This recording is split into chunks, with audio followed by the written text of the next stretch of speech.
여러분 안녕하십니까? 정격시사 정창준입니다. 윤석열 대통령의 탄핵 심판이 종반을 향해 가고 있습니다. 헌법재판소는 오늘과 20일에 윤 대통령 탄핵 심판 9차 10차 변론을 진행하는데 10차 변론기일을 변경할지 고심하고 있습니다. 이런 가운데 정치권에서는 명태균 특검법이 새로운 뇌관으로 떠오르고 있습니다. 김병주 민주당 최고위원, 신지호 전 국민의힘 전략기획부총장 차례로 만나 정치 현안 짚어보겠습니다. 화요일에는 놓치면 안 될 국제뉴스를 정리해드리는 글로벌 톡톡도 준비되어 있습니다. 정격시사는 유튜브로도 실시간 방송됩니다. 2월 18일 화요일 정격시사 출발합니다.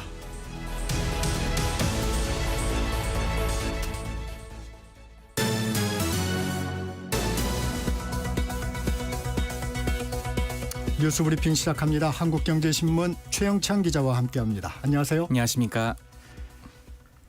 지난 총선 당시 김건희 여사가 현직 검사의 공천을 도와달라고 했다는 취지의 통화 복기록을 명태균 씨 측이 공개했습니다.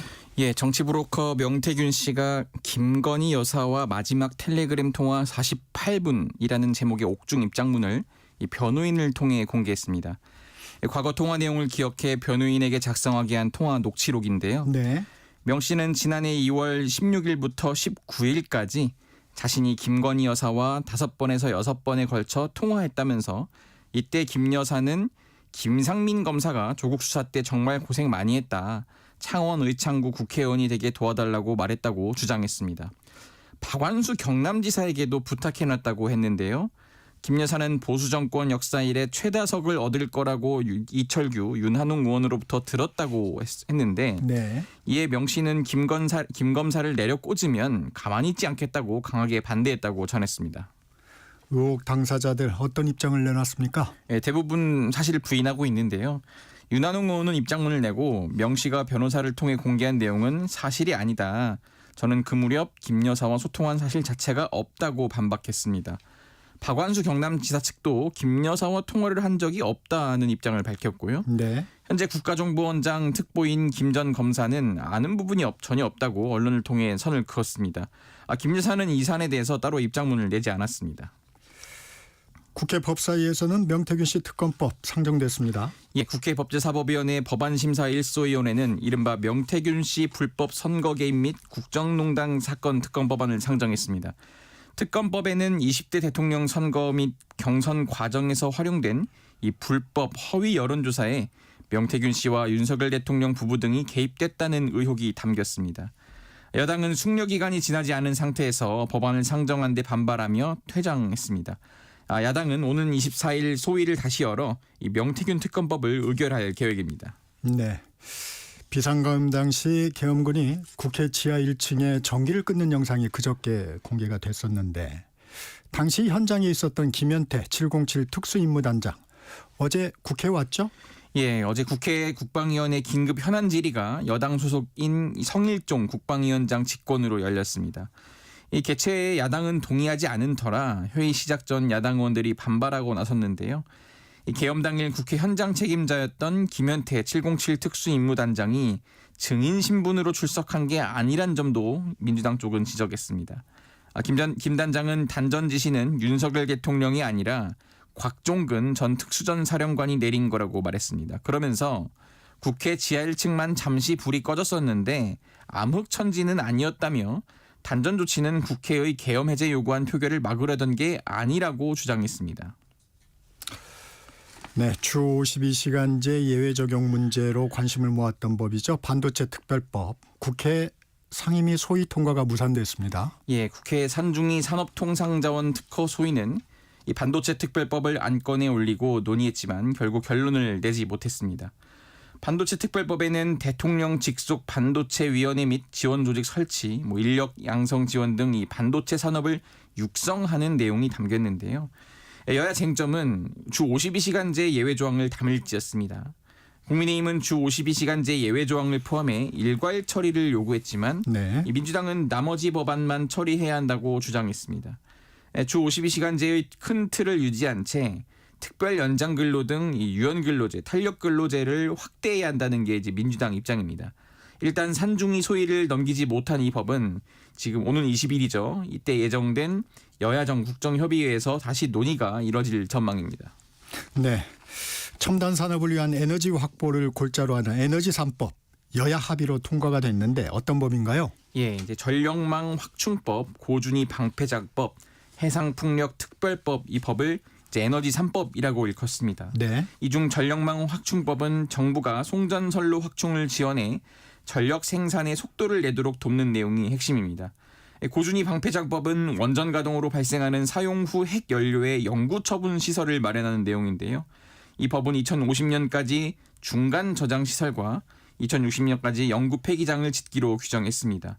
이 고준위 방사성 폐기물을 안전하게 보관할 방패장이 현재 없는 상황이거든요. 네, 이것을 이제 장기적으로 국내 원전의 안정적 운영이나 수출의 걸림돌로 작용할 것이라는 공감대를 여야가 형성했습니다. 네. 해상풍력특별법은 이 풍력 사업 인허가 절차를 간소화해서 풍력 발전 보급을 확대하자 이런 게 목적입니다.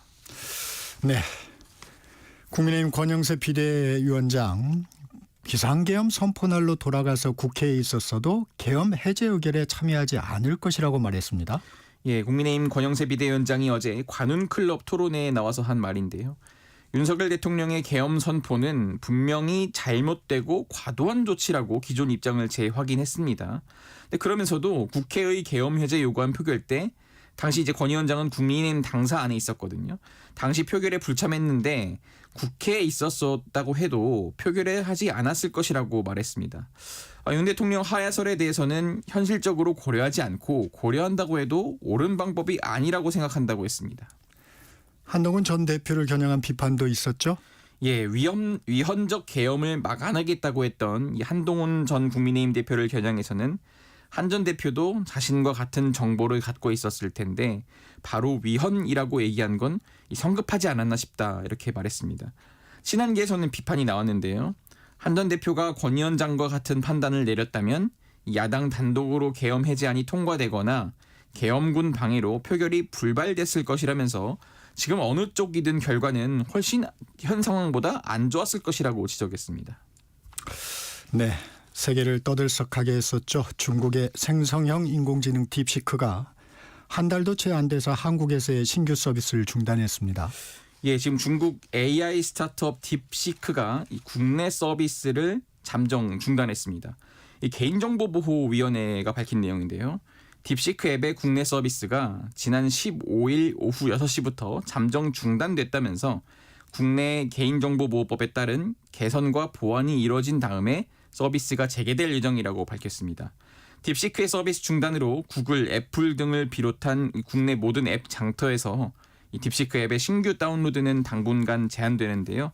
서비스 중단 이전에 이 모바일 앱을 내려받은 기존 이용자나 또 PC 기반 사용자는 계속 서비스를 일단 이용할 수는 있습니다. 아, 그렇군요.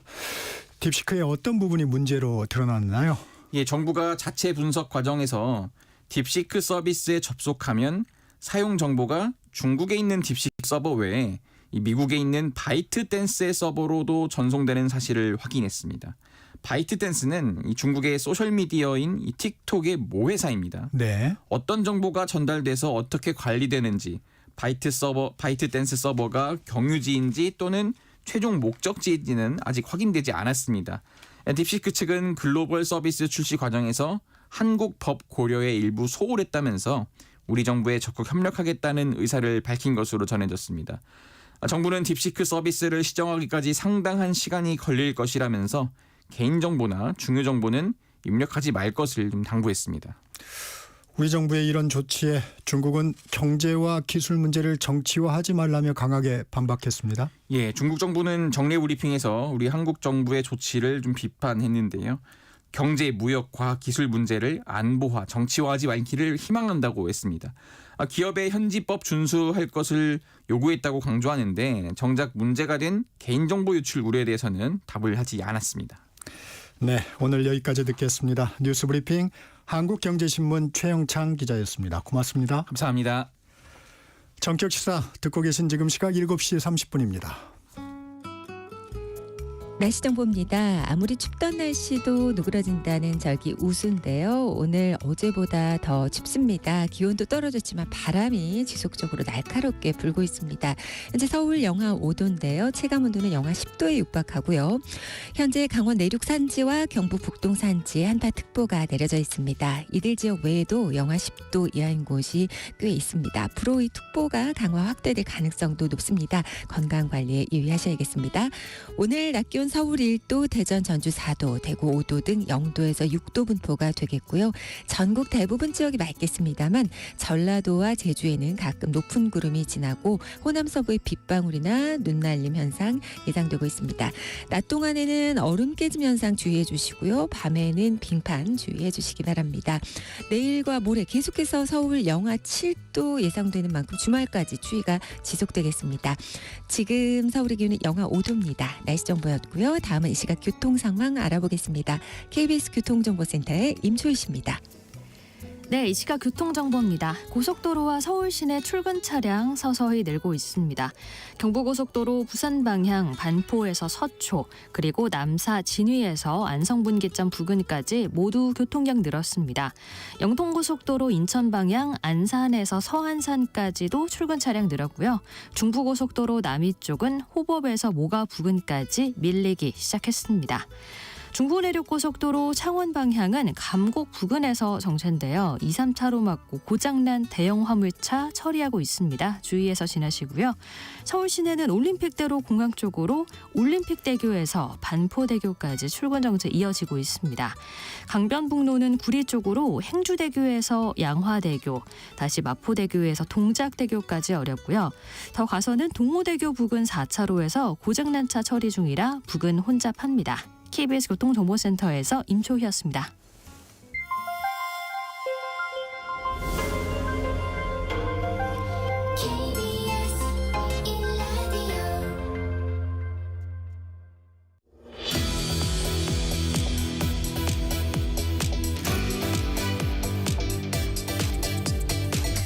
정적 인터뷰 먼저 여당 쪽 민주당 김병주 최고위원 모셔서 말씀 나눠보겠습니다. 김 의원님 안녕하세요. 네, 안녕하세요. 김병주입니다.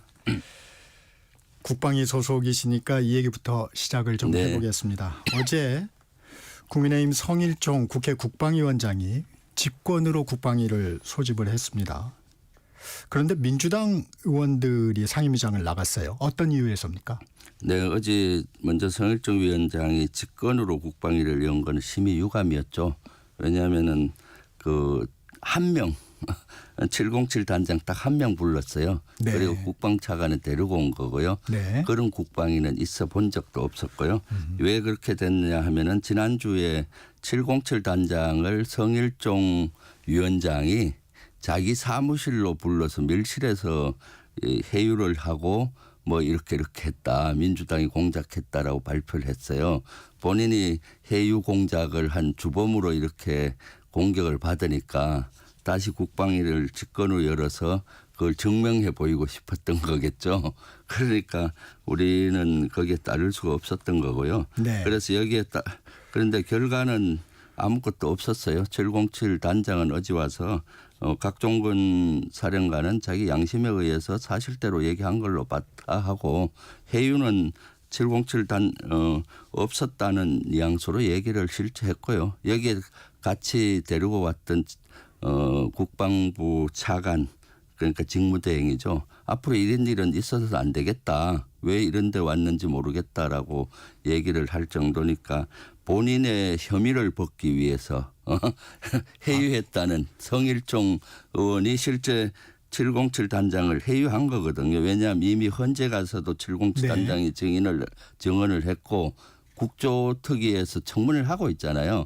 이미 거기에서도 증언을 다 했는데 이 사람을 불러서 마치 민주당이 회유했다는 걸 공작을 해서 그렇게 발표하려고 밀실에 불러서 그거 있을 수도 없는 거죠.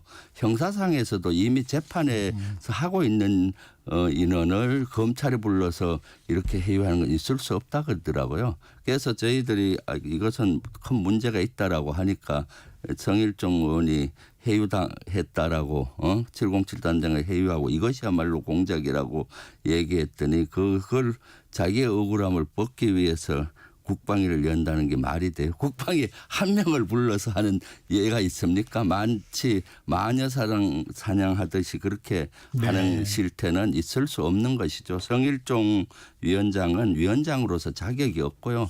당장 사퇴해야 된다고 봅니다. 네. 네, 잠시 좀 바로잡고 가겠습니다. 제가 앞서 소개를 드릴 때 먼저 여당 쪽 민주당 김병주 최고위원이라고 소개를 했는데 이제 야당 쪽입니다. 민주당. 뭐 야당이 또 여당 될 거 아닙니까? 되도록 노력하겠습니다. 네.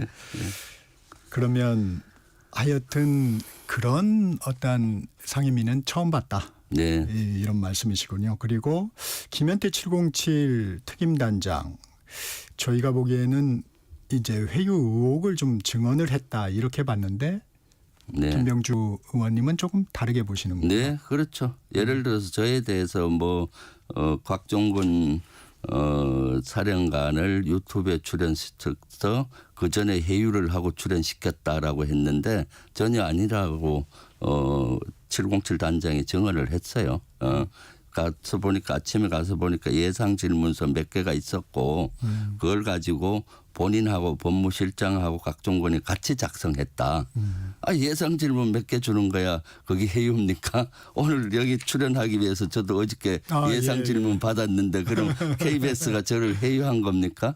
그러니까 그런 엉터리 같은 거를 해유라고 프레임을 씌웠는데 씌우려고 보다 보니까 잘 안 통하니까 김현태 단장을 불러서 밀실에서 회유하고 했는데 제가 봤을 때 김현태 707 단장이 밀실에서 얘기한 내용과 또 다르게 본인이 밖에 나와서 얘기를 했더라고요. 지금 상황을 보면 그렇습니까? 네. 예, 실제 그때도 그런 정황이 있었고요.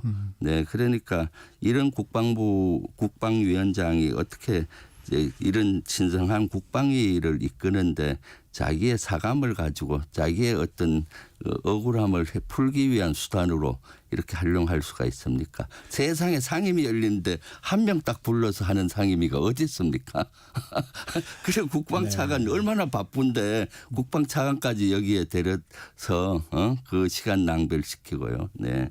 네, 이 얘기도 좀 여쭤보겠습니다. 그 비상계엄 당시 국회 이제 본관으로 진입한 계엄군이 지하 1층이죠. 전기를 5분여간 끊었던 사실이 이제 뒤늦게 밝혀졌는데 민주당에서는 윤 대통령의 지시에 의한 것이다 이렇게 주장을 했었지만 어제 그 단전에 의한 대통령의 지시가 있었느냐 성 위원장의 질문에 김현태 707 특임단장은 일체 없었다. 윤 대통령이 아닌 곽종근 전 특전사령관에게서 국회 단전 지시를 받았다고 밝혔는데 이 부분은 어떻게 들으셨어요? 그건 윤석열의 지시로 된 거죠. 왜냐하면은 군에서 이건 헌법재판소에서도 재판관이 따지던데 대통령의 지시는 개념적으로 해요. 거기서 뭔가 하면은 국회 본회의 문을 부수고 들어가서 국회의원을 끌어내라. 라고 대통령이 곽종근한테 지시를 했지 않습니까? 특전사령관한테. 지금 그렇게 증언하고 있죠. 네, 증언했죠. 네. 그러면은 이제 곽종근 사령관은 그때부터 대통령의 임무를 수행하기 위해서 끌어내려면 어떻게 할 것이냐. 구체적인 방법은 예하 지휘관이 또 하게 돼 있어요. 상황 판단을. 예, 상황 판단을 해서 방법을 강구하는 거죠. 단전을 해야 되는지 또는 뭐 문을 부수고 가서 해야 되는 건지 한 거고 이걸 또 검토하라고 한 거고요. 그럼 707 단장은 단전 한번 검토해 보겠다 해서 통상 보면 분전원이 지하에 있잖아요. 지하 1층으로 내려가서 찾았던 거고 분전만 스위치는 707 단장이 직접 내립니까?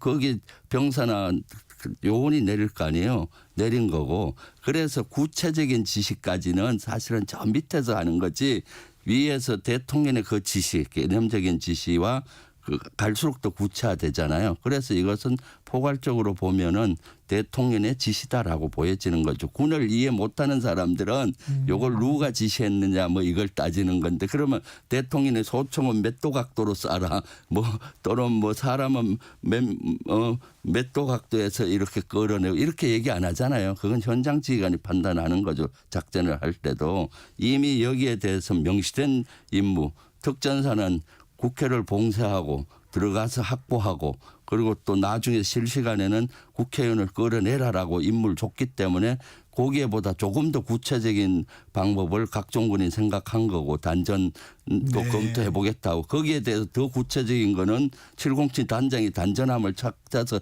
지하까지 내려간 거고요. 단전함을 찾아서 스위치를 내린 거는 707 단장이 아니라 그 요원이잖아요. 요원이 내렸다고 그럼 요원 내린 사람이 다 책임을 집니까? 거기는 707 단장이 1차적인 책임이 있고 2차적인 책임은 특전사령관이 있고 3차적인 책임은 대통령한테 있는 거죠.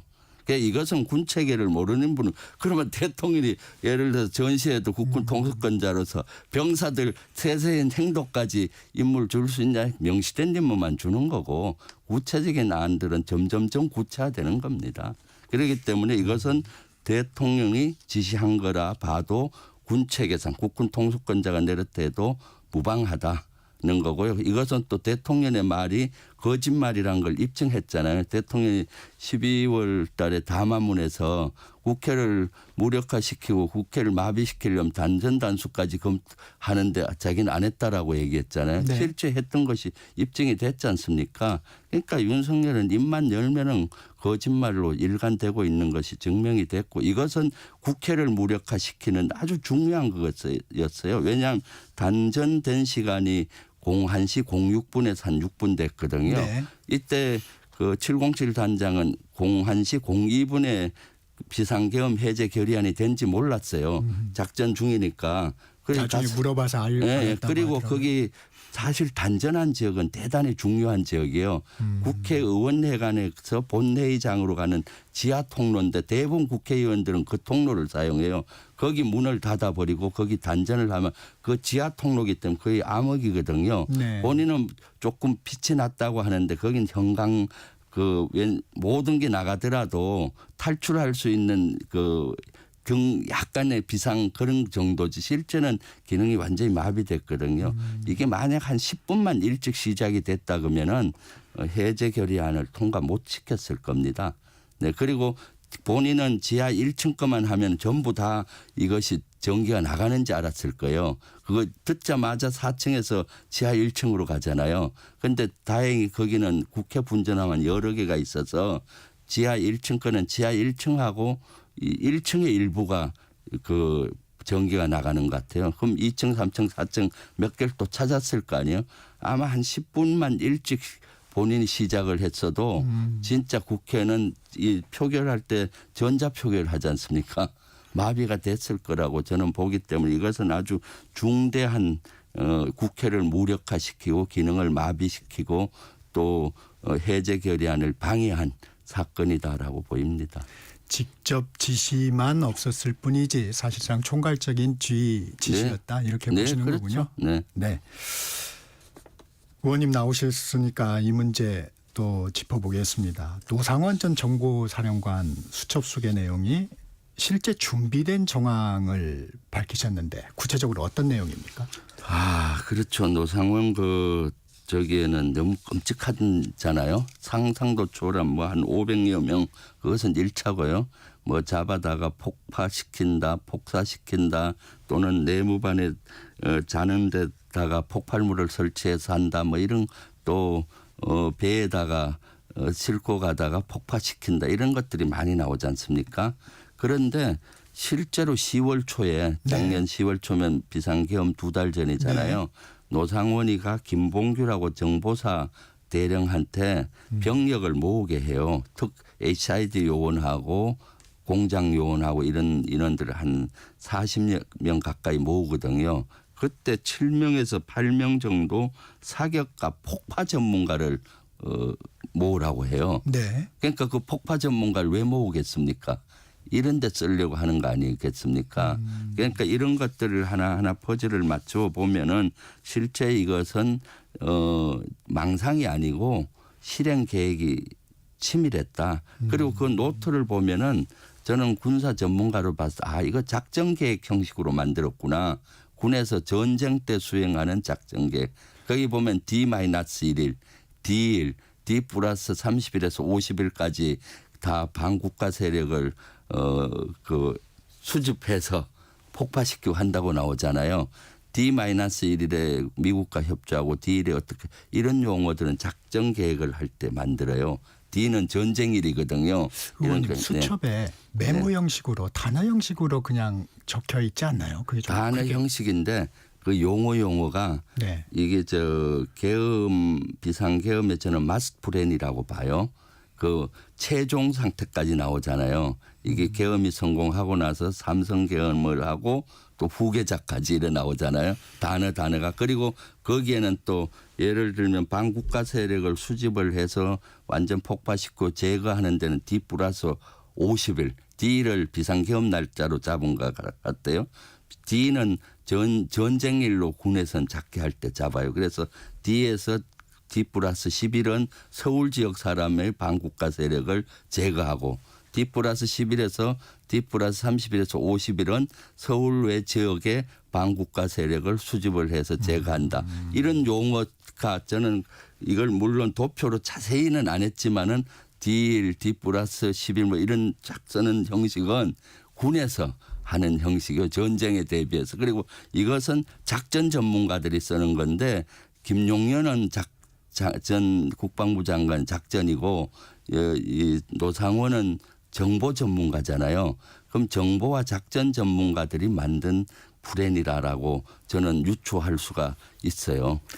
그러니까 이제 그게 개인적인 생각이었냐 아니면 실행 가능성이 있었던 부분이냐가 이제 관심이었는데 의원님이 보시기에는 2달 전에 했던 행위 자체가 사실상 준비였다. 그리고 거기 또 이 반국가 세력이 저는 수백에서 수만까지 갔을 거라고 봐요. 1차가 500명이잖아요. 그러면 그 사람들을 잡아다가 비원펑크에 감금을 하려고 했잖아요. 비원펑크는 수천 명이 들어갈 수 있는데요. 그래서 왜 그 수천 명을 가는데 제초에 14명을 처음에는 잡아가려고 했잖아요. 14명이면은 그걸 감금할 때가 많은데 왜 비원펑크를 했을까 했는데 이거와도 퍼즐이 맞춰지잖아요. 그리고 또 대전 지역에는 비원펑크와 같은 또 벙커가 하나 있어요. 거기도 12월 3일 날 점검을 했거든요. 그럼 거기는 서울 지역 외 사람들을 감금하려고 한 것이 아닐까. 거기도 수천 명을 감금할 수 있는 지하 수백 미터 있는 벙커거든요. 그러니까 이런 것들이 다 충분히 실행 계획으로 만들어졌던 걸로 저는 보고 있거든요. 그러니까 네. 비상계엄 해제가 안 됐다면은 캄보디아에서 킬링 필드가 일어나서 수백만 명이 죽었잖아요. 한국평 킬링 필드가 일어나지 않았을까 하는 끔찍한 이런 생각을 할 수가 있는 거죠. 네. 민주당에서는 노상원 수첩, 김건희 여사, 명태균 씨가 연결돼 있다고 주장을 합니다. 어떤 근거입니까? 이건 연결이 돼 있죠. 사실 명태균 같은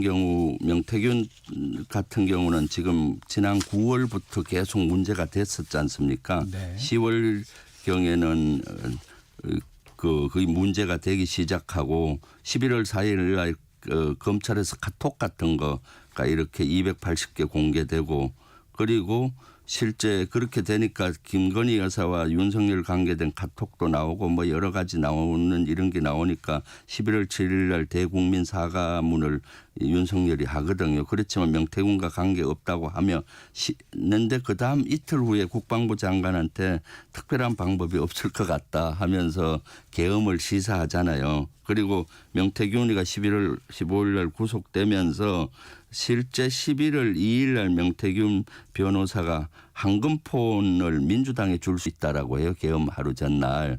그러니까 이럴 때 압박을 받으니까 12월 3일 날 실질적으로 명태균 기소가 되고 명태균 특검이 논의가 되고 이렇게 되니까 실제 압박을 많이 받았을 거라고 봐요. 그러니까 명태균에 관계된 사항들이 윤석열 부부에게 상당히 압박이 됐을 것이다라는 게 이기 때문에 이것도 다 연관성이 있어 보이는 것이고요. 실질적으로. 그리고 명태균뿐만 아니라 실제 여러 가지들이 다 연관이 되지 않습니까? 그러니까 그런 것들이 다 이번에 밝혀져야 되는 거죠. 네. 명태균 씨 공천 개입 의혹 수사 창원지검에서 서울중앙지검으로 이송이 됐습니다. 네. 이 시점에서 관할이 바뀌는 거 어떻게 보셨어요?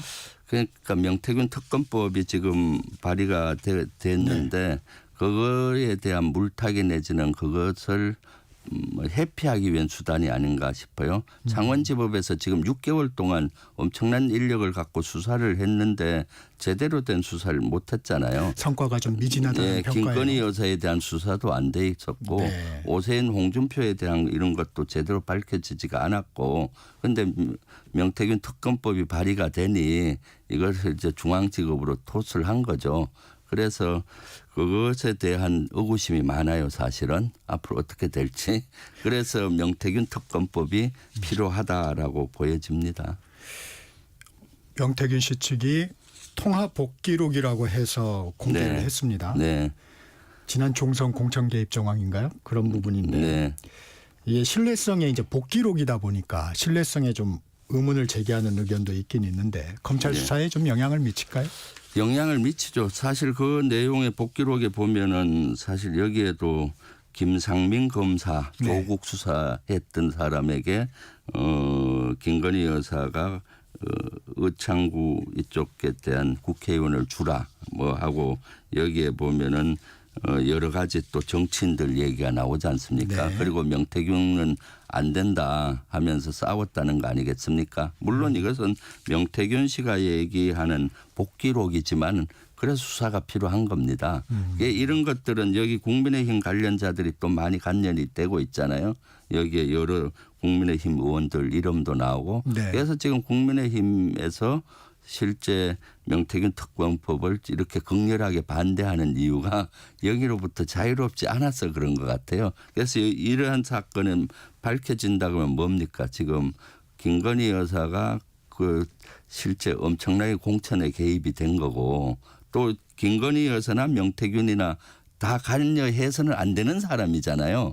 그런데 공천 내라 마라 하고 싸우는 이런 모습 우리 국민이 느끼는 건 어떻겠습니까? 그래서 이러한 것들은 명태균 특검법으로 가서 꼭 밝혀야 된다라고 생각하고 있습니다. 이 서울로 관할까지 옮겼으니 중앙지검도 김건희 여사 수사는 불가피해 보이는 것 같아요. 어떻습니까? 네. 아니 당연히 해야죠. 진작했어야 되는데 이제 중앙지검으로 옮겼으니까 본인들이 여기로부터 빠져나갈 수가 없을 거 아니에요. 그래서 해야 되는데 글쎄요 지금 어떻게 될지 좀 우려가 되네요. 네. 명태균 황금폰이라고 하죠. 저희 포렌식을 다 마쳤다고 해요. 네. 그 파장은 어떻게 예상하십니까?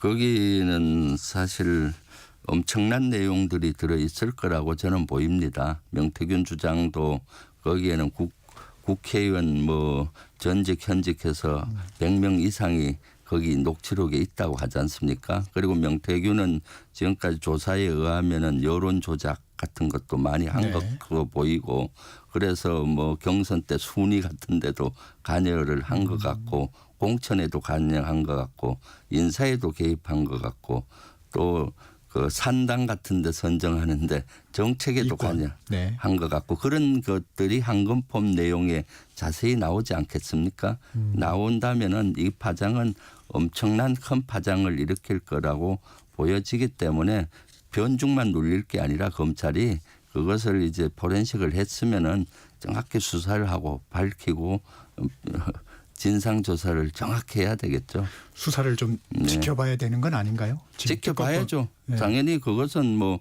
포렌식 내용을 지켜봐야 되는데 지금 수사가 진척이 너무 늦고 더디고 의지가 좀 약해 보이잖아요. 창원지법에는 파견 검사를 받아서 그렇게 했는데도 중간조사 발표에 보면 너무나 참 실망스럽지 않습니까? 그래서 검찰들이 적극적으로 이런 것들을 보여야 된다라고 보입니다. 수사에. 국민의힘에서는 아무래도 이제 당의 공천을 들여다보는 특검이 될 거니까 네. 부담스러울 텐데 동의하기도 어려울 텐데 특검법의 전망은 좀 어떻게 보십니까?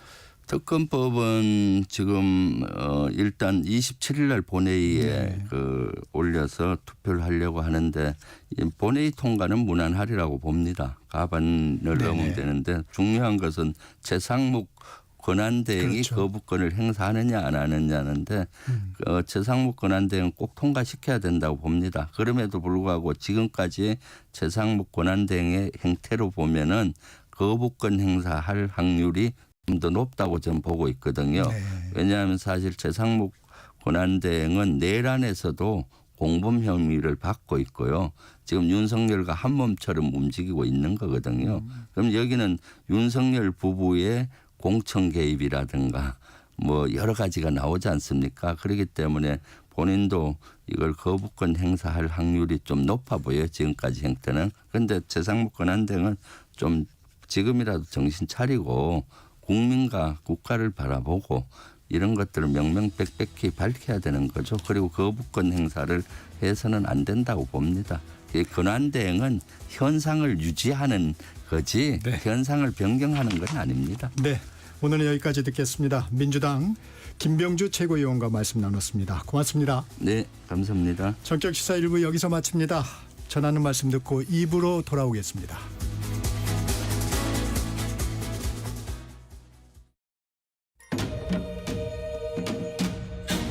광복 80년 KBS 라디오 캠페인 밸류업 대한민국.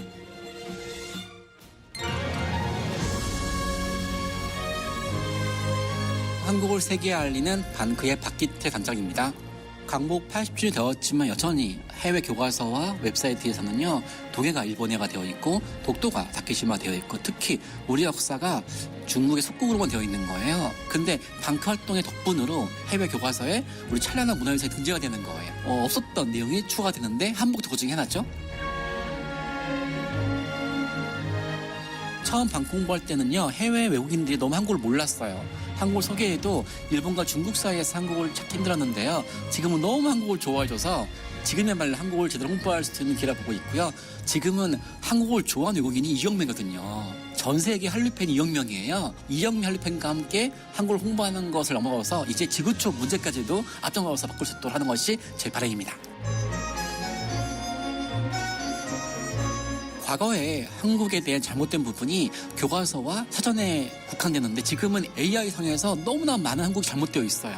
그래서 뭐 한복을 검색하면 기본어가 나오고 또 창덕궁을 치면 오사카성이 나오는 거예요. 이렇게 AI 시대 때 지금은 정보통신 대국으로서 AI 시대에서는 적극적으로 우리가 한국을 홍보해서 모든 국민이 AI 대한민국 홍보대사 되는 것이 제 바람입니다.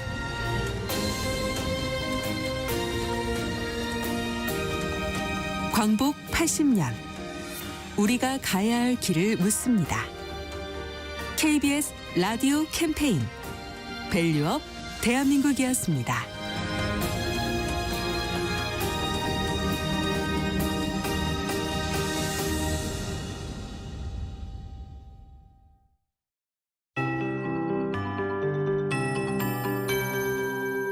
KBS 58분 날씨. 오늘 대동강물이 풀린다는 절기 우수인데요. 절기명과는 달리 춥습니다. 지금 서울 기온도 평년보다 낮은 영하 5도고요. 대관령, 봉화, 철원, 태백 등 영하 10도 이하인 곳도 꽤 있습니다. 한파특보 해당 지역인 강원도와 경북 북동 산지 등에 있는데요. 바람이 강해 체감온도는 더 낮습니다. 건강관리에 유의하셔야겠습니다. 내일은 더 춥겠고요. 추위는 주말까지도 이어지겠습니다. 이 청정한 북서기류가 흘러들어와 대기의 질은 아주 깨끗합니다. 시정도 좋고 전국의 하늘 대체로 맑습니다. 오늘 대체로 맑은 날씨가 이어지겠고요. 호남과 제주에는 가끔 높은 구름이 지나는 가운데 호남 서부에는 눈이 좀 날릴 수 있겠습니다. 또 모레까지 울릉도 독도에는 5에서 20cm의 눈이 쌓이니까 이 점 주의하셔야겠습니다. 낮 동안에는 기온이 조금 오르면서 얼음 깨짐 현상 있을 수 있어서 주의해 주시기 바랍니다. 서울의 오늘 낮 기온 1도, 대전, 전주 4도, 대구 5도 등 0에서 6도 분포로 낮에도 쌀쌀하겠습니다. 내일 서울의 아침 기온 영하 7도, 낮 최고 기온 영상 1도고 내일도 역시 맑은 날씨가 이어지겠습니다. 이 동쪽의 건조함 계속 유지되고 있습니다. 영동, 영남 건조특보 발효 중이고요. 오늘 강풍과 풍랑 지속되겠습니다. 지금 서울의 기온은 영하 5도입니다. 강혜종입니다.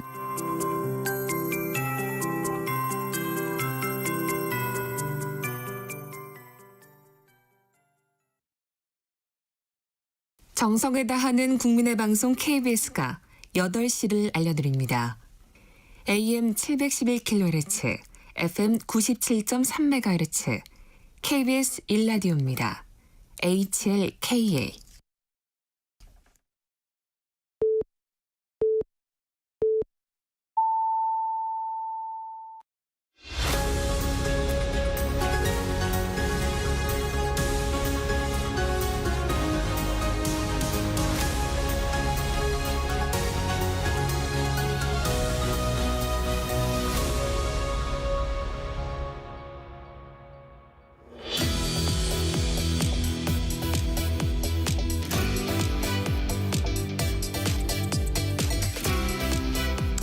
이번엔 국민의힘 신지호 전 전략기획부 총장 만나보겠습니다.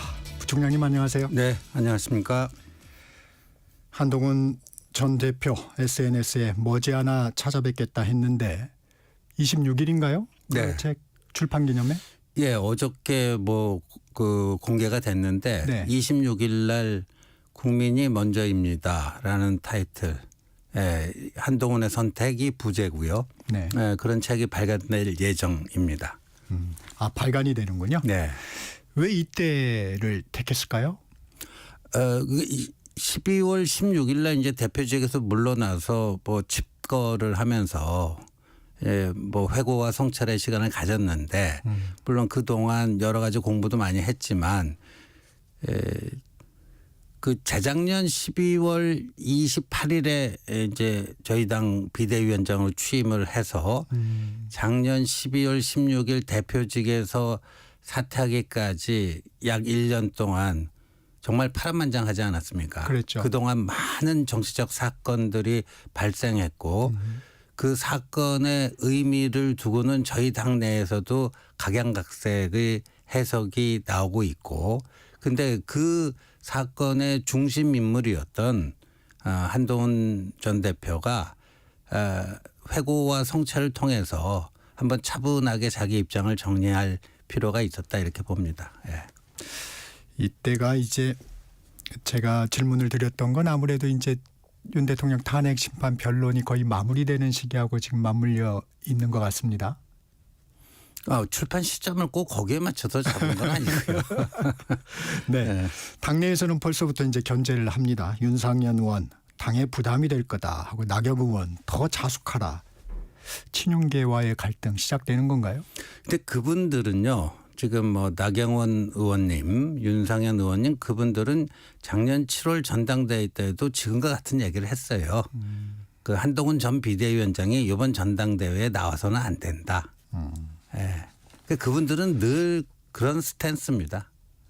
예. 한 번도 한동훈하고 나와라. 우리 한번 선의의 경쟁을 해보자.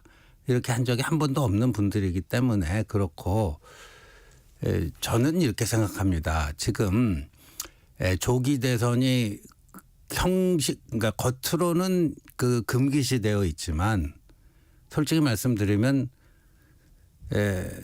낮에는 조기 대선의 조짜도 꺼내지 않고 탄핵 기각을 위해서 하다가 네. 저녁에들 모이면 거의 대부분 조기 대선 이야기를 합니다. 네.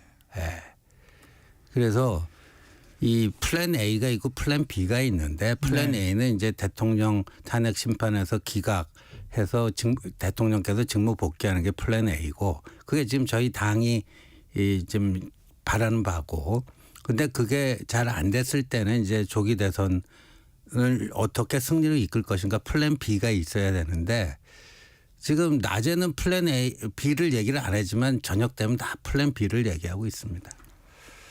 재미있는 비유를 해주셨네요. 낮과 밤이 플랜 A와 B로 나뉘어지신다는. 네, 그러니까 옛날 주간하고 야간하고 다른데 네. 주간에는 플랜 A고 야간에는 플랜 B입니다. 어제 권영세 비대위원장이 관훈클럽 토론회에 나갔습니다.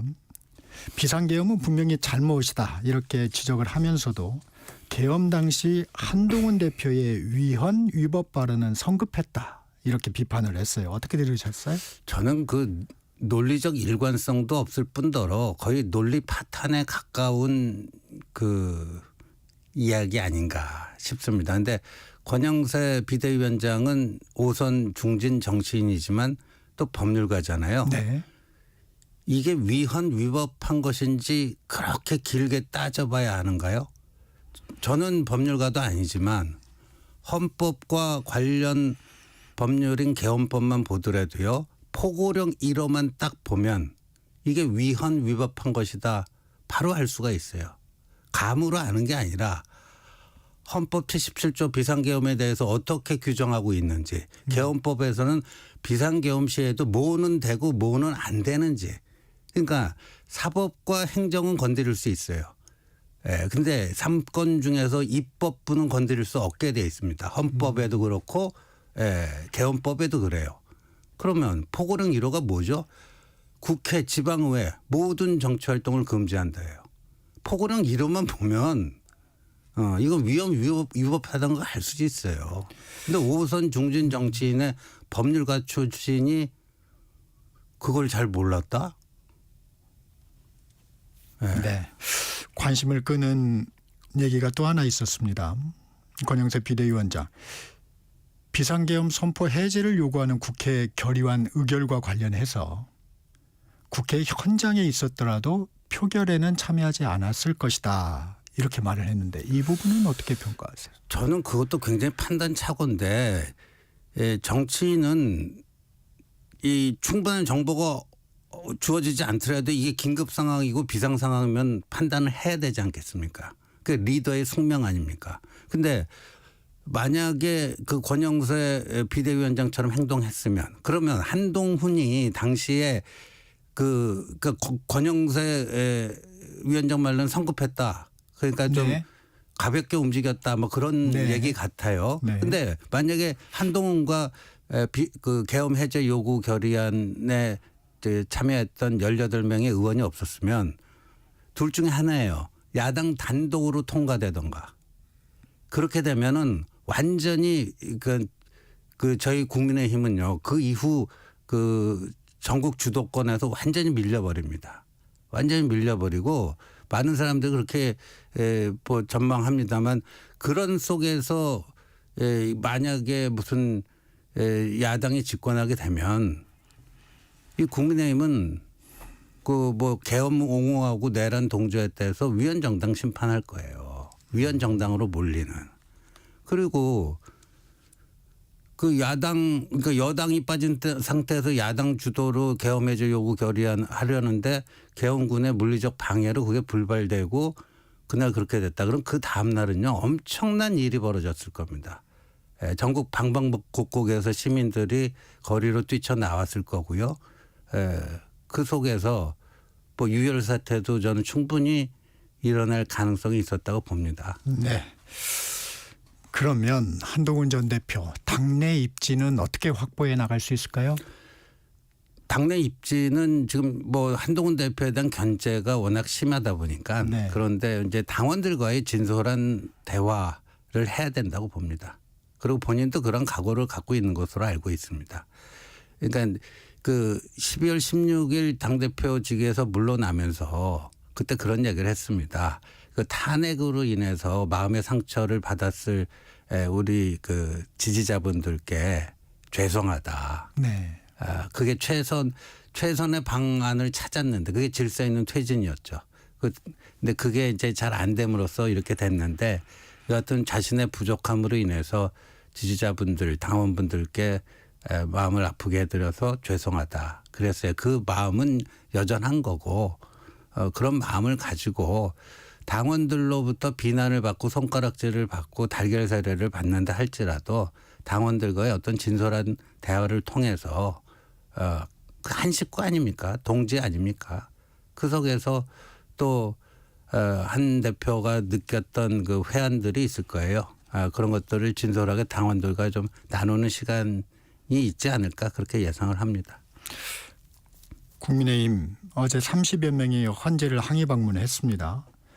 윤 대통령 탄핵 심판이 결론을 정해놓고 돌진한다는 건데 이런 항의 방문 헌재 재판 진행에 영향을 줄까요?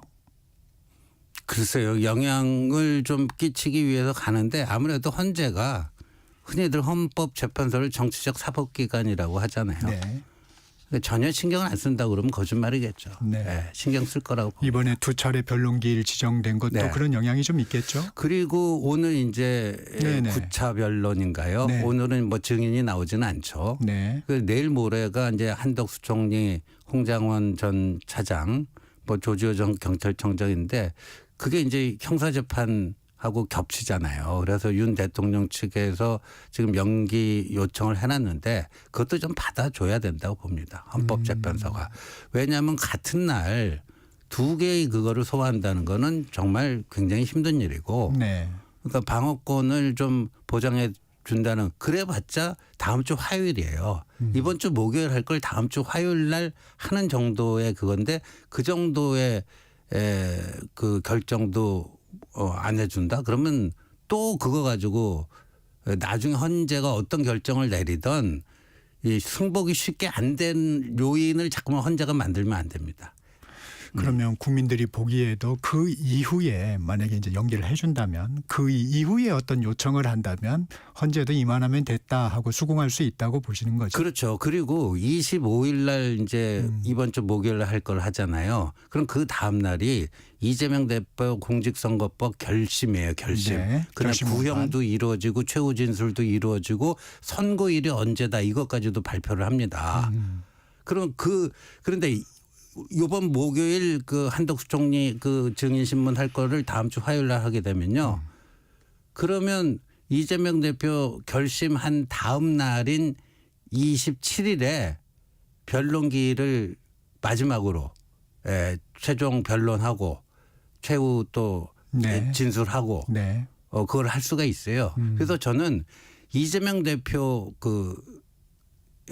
선거법 항소심 선고하고 대통령 탄핵 심판 선고하고 이게 이재명 대표 항소심이 먼저 가는 게 그게 순리라고 봐요. 10차 변론에 이제 증인들이 나옵니다. 한덕수 총리, 홍장원 전 국정원 1차장, 그리고 조지호 전 경찰청장 이렇게 나오는데 좀 주목하는 부분 있으세요?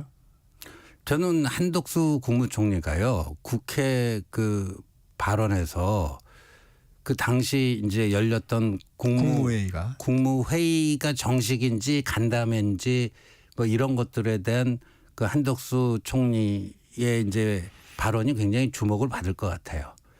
근데 이미 국회에서는 그 절차적 실체적으로 흠결이 있었다. 정상적이지 않은 네, 국무회의라고 보기 네. 힘들고 그냥 간담회 정도로 자신은 인식했다.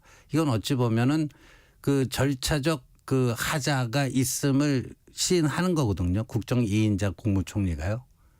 그러니까 이제 대통령 입장에서 보면 좀 불리한 발언이 될 수가 있는데 그게 이제 탄핵 사유가 될 수도 있잖아요. 헌법 위반이다. 이 부분에 대한 그 증언이 어떻게 될지 그게 가장 관전 포인트가 아닌가 싶습니다. 윤 대통령 측이 신청한 증인인데, 네, 요즘 그 조갑제 보수 논객 이 얘기도 좀 하나 언급하고 가겠습니다. 탄핵 선고 전에 하야 가능성을 언급해서 뭐 화제가 되고 있는데 현실적으로 가능한 일인가요? 저는 뭐 가능성이 거의 없다고 봅니다. 왜냐하면 그 작년 12월 7일 대통령 1차 담화가 임기 단축을 포함한 이런 거는 당에 일임을 하고 또 국정 운영은 앞으로 당과 정부가 해 나가고 이선 후퇴를 하겠다 뭐 이런 식의 그 대국민 약속을 하지 않았습니까? 네. 그게 이제 질서 있는 퇴진 시나리오였는데 그 닷새 후에 12월 12일 담화를 통해서 사실상 그걸 파기를 하고 뭐 탄핵에 정정당당히 맞서겠다 뭐 이렇게 하면서 이제 이게 탄핵 국면으로 갔는데 네. 하려면 그때 하는 게 맞았고요. 근데 지금이라도 또 할 수 있지 않느냐 하는데 지금 대통령 측의 움직임으로 봐서는 가능성은 거의 없어 보입니다.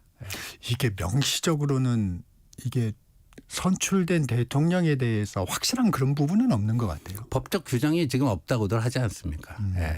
임명권자가 없잖아요, 대통령은. 네. 뭐 굳이 얘기하면 국민이 선거로 뽑았으니까 국민이 임명권자인데. 네. 명태균 특검법 관련해서 좀 여쭤보겠습니다. 명태균 특검법 조기 대선 상황이 오면 변수가 되겠죠? 변수가 좀 될 것 같고요. 어제 이제 창원지검에서 서울중앙지검으로 이송이 됐다 하는 것은 검찰의 강력한 수사 의지 이거라고 봅니다. 한마디로. 근데 이게 재작년 뭐 12월인가 경남 성관이가 창원지검에 수사 의뢰를 한 건데 한 8, 9개월 동안 뭐 아무것도 안 했어요. 아무것도 안 하다가 작년 9월부터 이제 좀 뭐 전담팀 만들어서 뭐 하고 그래서 명태균 씨, 뭐 김영선 전 의원 뭐 기소하고 뭐 이렇게 하다가 그러다가 이제 어제 창원지검으로 이송을 한 건데 서울중앙지검으로. 죄송합니다. 서울중앙지검으로. 그거는 뭐 이제 김건희 여사 대면 조사를 하겠다는 의지를 드러낸 것으로 보여집니다. 근데 왜 검찰은 좀 살아있는 권력일 때는 조심조심 하다가 지금 대통령이 이렇게 위기에 처하니까 이러는가. 그리고 검찰은요 아마도 이런 그 생각도 할 거예요. 혹시라도 조기 대선이 발생해서 거기서 이제 이재명 대표가 대통령이 되면은 이제 민주당의 검찰 개혁 그게 있잖아요. 네. 검찰 수사권은 완전히 박탈을 하고 그냥 공소청으로 만들고 그 수사청을 따로 만든다는 거 아닙니까? 그러니까 검찰 조직이 지금 그 생존의 위기에 처해 있다라고도 보이죠. 네. 뭐 이재명 대표가 짓고 날지 안 짓지는 건 뭐 누구도 모르지만요. 그러니까 거기에 대비해서 이렇게 우리도 수사 제대로 한다. 이런 걸 좀 보여주려고 하는 거 아니냐. 많은 사람들이 그렇게 보고 있습니다. 근데 탄핵 정국이 된 지도 지금 한 2개월 넘게 지나고 있는데 그동안은 왜 그렇게 좀 잠잠했을까요? 그렇죠. 그 창원지검 수사가 작년 9월 이후 급물살을 타는 것 같다가 네. 계엄이 나거나 계엄 발생 이후에 좀 잠잠해진 건 다들 그렇게 보고 있습니다. 그럼 왜 그렇게 잠잠해졌는가? 네. 그때는 검찰에서도 윤 대통령 수사를 좀 하다가 공수처에 넘기긴 했지만 네. 적극적으로 했고 이런 상황인데 약간 눈치 볼 사람들도 없었던 상황일 그러니까 텐데요. 그게 좀 미스터리입니다. 계엄 이후 창원지검의 수사가 왜 지지부진했는지. 예. 네. 그런데 국회 통과의 가능성을 좀 살펴보겠습니다. 민주당이 다수당이니까 국회는 통과하겠지만 네. 제3목 권한대행 어떤 판단을 좀 전 할까요? 거부권 행사할 거라고 봅니다. 그 행사해야지 맞습니다. 그리고 이게 보니까 이제 민주당이 명태균 특검법 던지는 건 뭐 전형적인 이관계예요. 그러니까 명태균 게이트로부터 자유로운 정치인이 한동훈이니까 한동훈계 뭐 한 20여 명은 여기 뭐냐 자기들한테 그 재표결 때 무기명 비밀 투표니까 살짝 뭐 편들어 줄 수 있지 않겠느냐 그런 희망을 가지고 하는 것 같은데 절대 그럴 일은 없을 거라고 봅니다. 왠고하면 한동훈 전 대표가 대표 시절부터 특검에 대한 명확한 원칙이 있어요.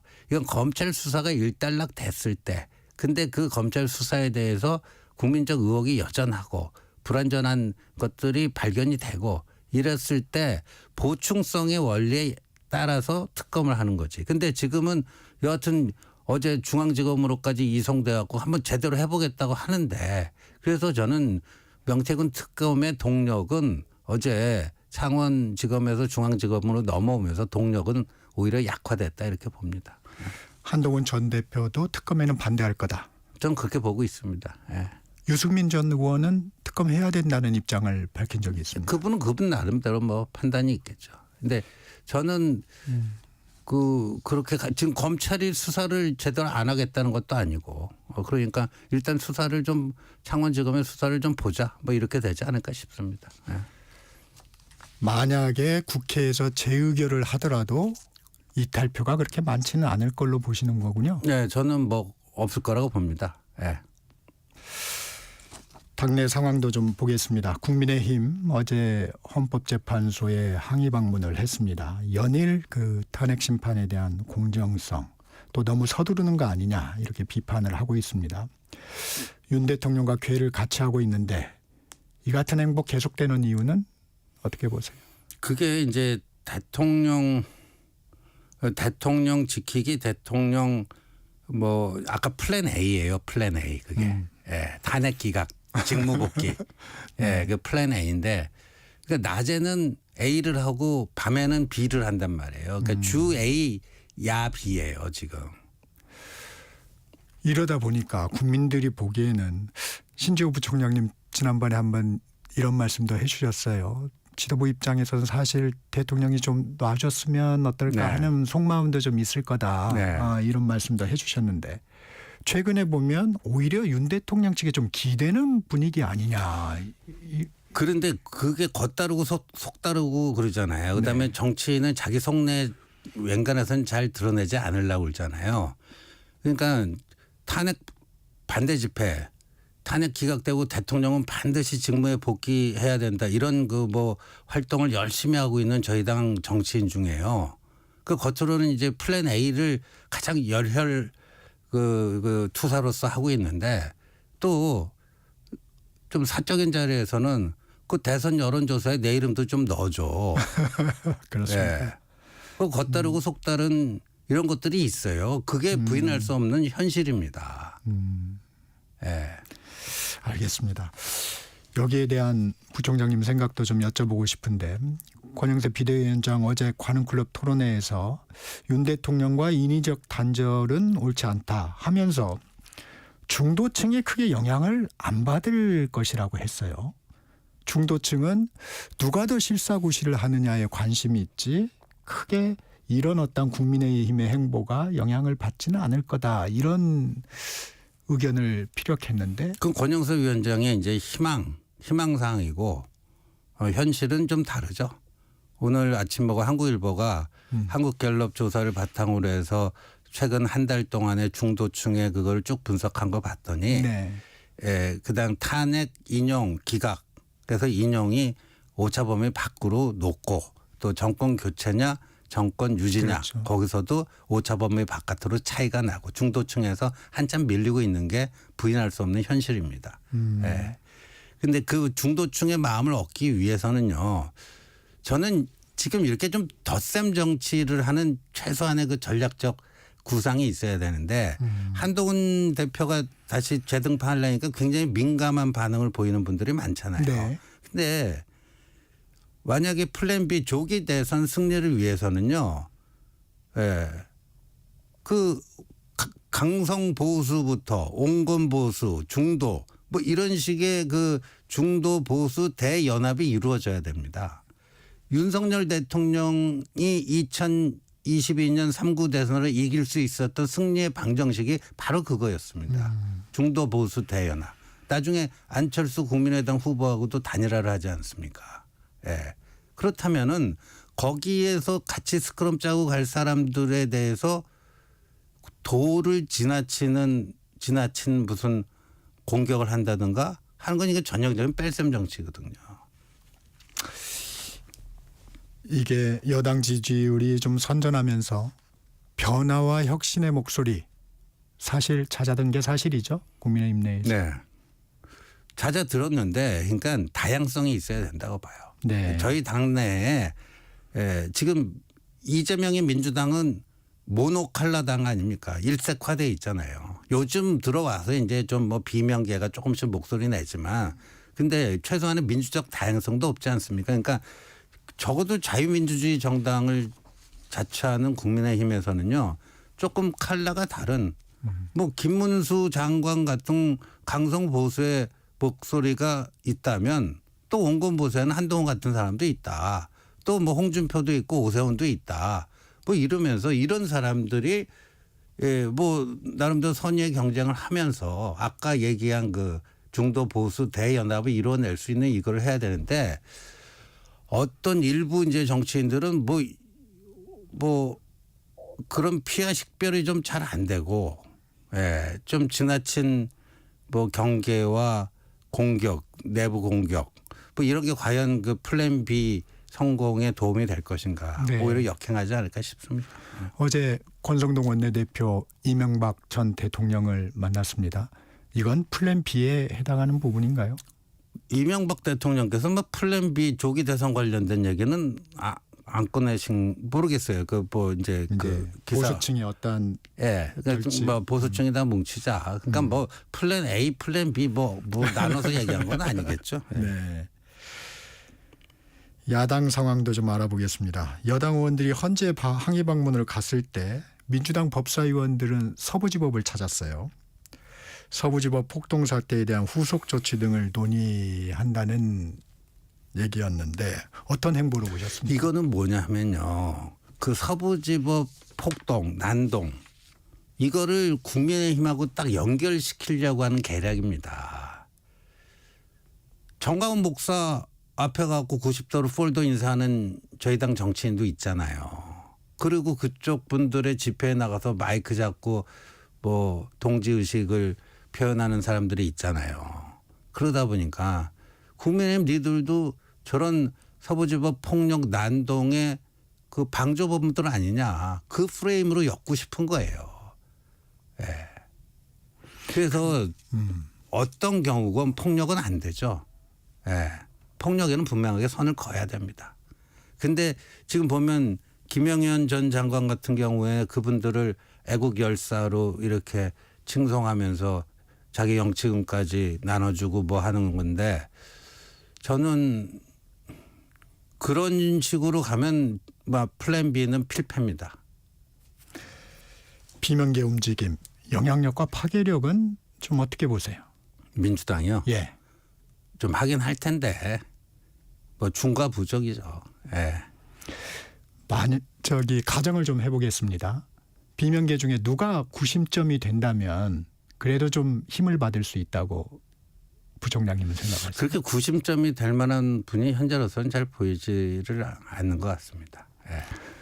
그러면 26일 날 결심 공판입니다. 네. 이재명 대표. 2심 항소심의 판결이 조기 대선 구도에 영향을 많이 끼칠까요? 지금의 어떤 민주당의 상황에서. 그렇게 되겠죠. 그러니까 만약에 이제 그 항소심에서도 1심과 똑같이 징역 1년에 집행유예 2년 그 형이 나오면 이재명으로는 안 돼. 이 목소리가 더 커질 수밖에 없고.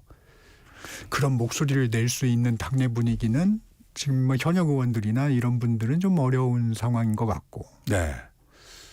그러니까요. 근데 어제 그 KBS 그 호남 지사 쪽에서 그 광주 전남 여론조사 거를 제가 유심히 봤어요. 네. 근데 보니까 그 응답자 중에 31% 정도가 이재명의 대안을 구해야 된다. 그 호남에서 31%면 그거의 적은 비율이 아니거든요. 지난 그 윤석열 대통령하고 붙었던 2020년 3구 대선에서 이재명 후보의 그 호남 득표율이 80%대 중반이었어요. 네. 예. 근데 30% 정도의 사람들이 이재명으로는 안 된다라는 그 호남인들이 갖고 있다면 그거는 전체적으로 이재명 대표의 그 전국적인 득표를 낮추게 되는. 예. 뭐 그런 것들이 점차 부각되면 이제 어떤 그 민주당 내에 움직임이 있을지는 네. 일극 체제가 좀 흔들릴 수도 있다 이렇게. 예, 보시는 항소심 건가요? 이후에 상당히 좀 흔들릴 가능성이 있다고 봅니다.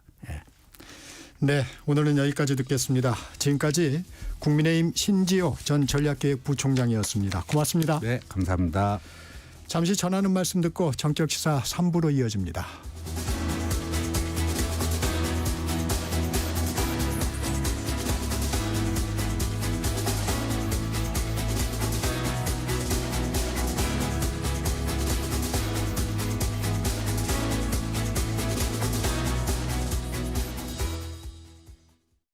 잠시 후 8시 반부터 일부 지역국에서는 해당 지역 방송을 보내드립니다. 워렌 버핏은 가치 투자, 필립 피셔는 성장주 투자, 피터 린치는 장기 투자. 방법은 달라도 목표는 하나. 성기영의 경제쇼가 성공의 길로 안내합니다. 깊이 있게, 명쾌하게, 지금 이 시대 경제에 관한 모든 것을 알려드립니다. 평일 오후 4시 5분 성기영의 경제쇼와 함께하십시오.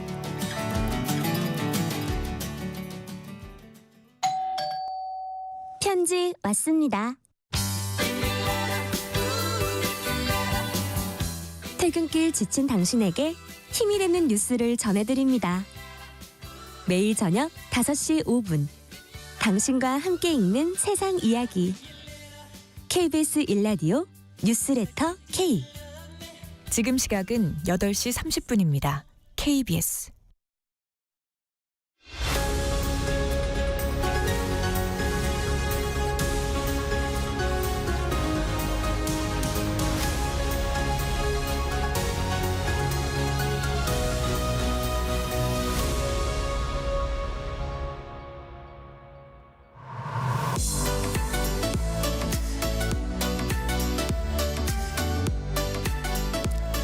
놓치지 말아야 할 글로벌 소식을 전하는 글로벌 톡톡입니다.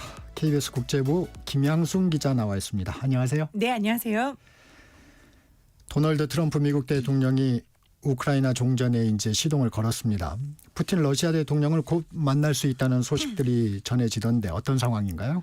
네, 우리 시각으로 지난주 목요일이었어요. 이제 트럼프 미국 대통령이 정말 너무 전격적으로 푸틴과 90분 동안 통화를 했다. 굉장히 생산적인 통화였고, 푸틴이 이제 전쟁을 평화적으로 끝내고 싶다고 얘기한다. 그래서 우리는 종전 협상을 시작할 것이다라고 이야기를 했어요.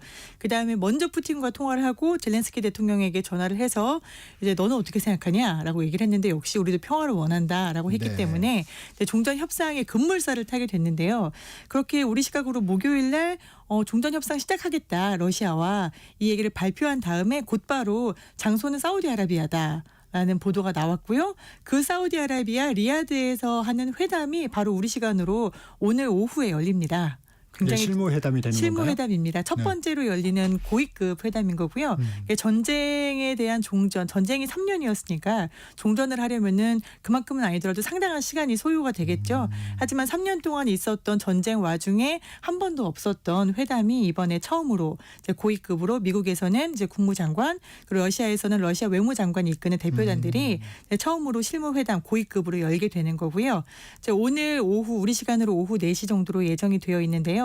오늘 회담에서 일단 종전에 대한 단박에 답이 나오진 않겠지만 협상단은 누가 할지 협상을 이끌어가는 주체는 양쪽에서 누가 할지 그다음에 앞으로의 회담은 어떻게 가져갈 것인지에 대한 어떤 계략적인 윤곽을 내놓고 또 아무래도 이제 미국과 러시아라는 두 대국의 정상이 만나야지 회담 속도가 빨라질 테니까 그러면 양국의 정상은 언제 어떻게 만날 건지에 대한 논의가 좀 본격적으로 이루어질 것으로 보입니다. 푸틴 대통령이 전쟁을 끝나고 평화를 원한다. 이런 말이 참 전쟁을 먼저 일으킨 당사자로서 적절한지는 모르겠습니다. 그렇죠. 2월 24일 3년 전 정확하게 이제 3년이 정말 다 돼가거든요.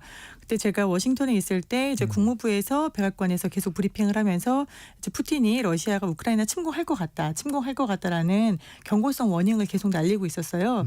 그리고 나서 이제 2월 24일 새벽에 지금 침공했다라고 이제 발표가 났었거든요. 근데 당시에도 국제사회가 이제 푸틴 러시아 대통령에게 침공하면 안 된다. 그리고 우크라이나의 영토다. 우크라이나는 정말 옛날 과거에 러시아가 가지고 있었을지 몰라도 지금은 주권 국가다라는 이야기들을 계속 해왔거든요.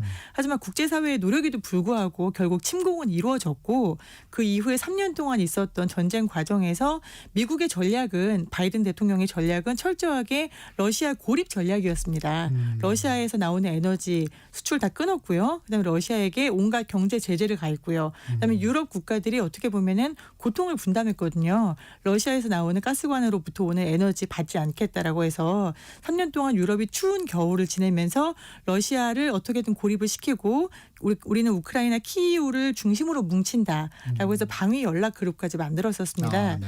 그런데 이제 이 미국의 고립 정책, 러시아 고립 정책이 트럼프 대통령이 들어서고 나서 정말 채 한 달도 안 된 시점에 바로 전격적으로 뒤집혀서 러시아와 직접 대화를 하겠다. 그리고 러시아와 먼저 대화를 하고 여기에는 우크라이나도 배제됐고요. 당사자 국가인.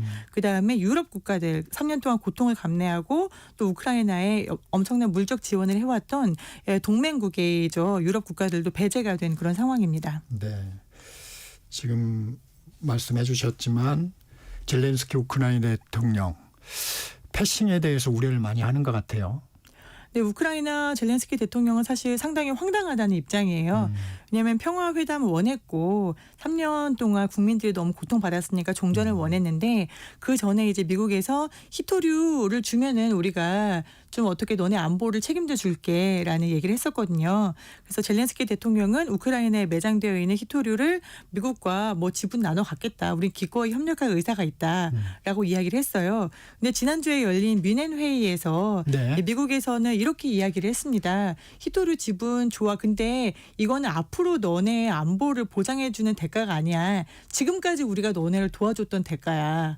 아, 그게 그런 차이가 좀 있군요. 네, 예, 히토류를 요구한 게 앞으로의 보장을 위한 대가가 아니라 3년 동안 미국이 우크라이나를 도와줬는데 거기에서 미국 국민들이 우리가 낸 세금에 대해서 좀 이거를 대가 받을 수 있는 그런 권리가 있지 않겠어? 라는 이야기를 합니다.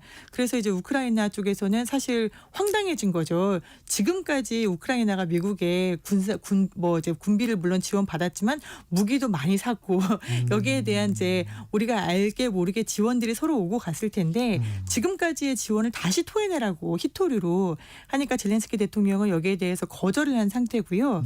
그다음에 지금 미국과 러시아가 당사자국을 제외하고 협상을 먼저 진행하는 것에 대해서도 강력한 반발을 하면서 젤렌스키 대통령 나름대로 지금 중동 국가들 오늘은 튀르키예 내일은 UAE 이렇게 방문을 하면서 어떻게든 좀 우군을 마련해 보려고 애쓰고 있는 상황입니다. 중동이 영향력을 좀 발휘할 수 있을까요?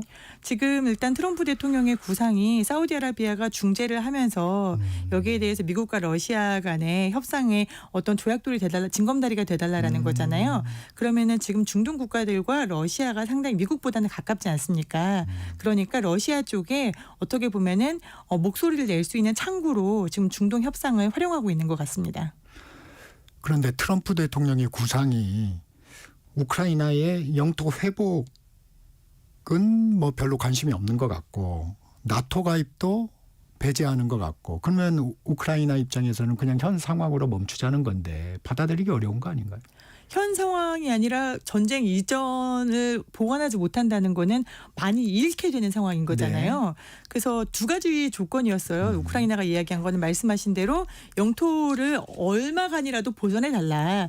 이건 정말 협상에서 진행될 수 있는 문제고요. 두 번째는 일단 러시아가 침공한 그 공격의 요인으로 삼았던 게 EU가 너네 나토 가입하려고 하잖아. 그러면은 우크라이나는 우리 턱 밑에 있는데 너네 나토가 가입되면은 우리 바로 밑에 적성 국가가 있게 되는 거 아니냐라는 거였어요. 그래서 우크라이나는 나토에 가입하면 우크라이나가 러시아의 공격으로부터 앞으로 조금 더 마음이 편안해지지 않겠냐라는 거였는데 이 두 가지 조건에 대해서 러시아는 당연히 계속 안 된다라고 이야기를 했고요. 이제 우크라이나는 해달라라고 했고요. 하지만 미국 트럼프 대통령은 이 두 가지 조건 모두 다 안 된다고 했어요. 우크라이나 영토 보전 안 돼. 어려울 것 같아. 두 번째 나토 가입 꿈도 꾸지 마. 비현실적이야. 라고 이야기를 했습니다.